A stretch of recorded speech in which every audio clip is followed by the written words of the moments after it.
baya so a rika cewa mutumin kirki, ya fi so a rika cewa mutumin banza. Wannan wani labari ne na wasu yara biyu wanda suke zama tare kowane lokaci.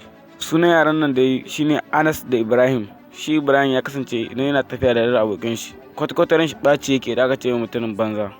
Yayin da shi kuma Anas yana mugun jin daɗin ya ji an ce mutumin banza.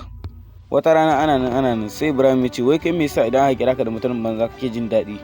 Sai Anas ya mayar da amsa cewa kai baka san mutane ba, baka san su waye mutane ba. Mutum duk kowane lokaci da kai ana ce mutumin banza shine mutumin da ba a iya cutar shi.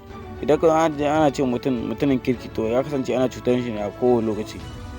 Idan ya kasance wani lokaci mutane suna amfanuwa da kai suna iya kiran ka da mutumin kirki. Ya ƙara mai da cewa ni idan na ga cewa kullum ba zan iya taimakon ka ba a kullum in ka zo wajena da buƙatar ka ta lokaci ɗaya ba na iya taimaka maka. Abin da ya sa shine idan na baka a yanzu za ka yi tunanin cewa gobe ma idan ka dawo zan baka.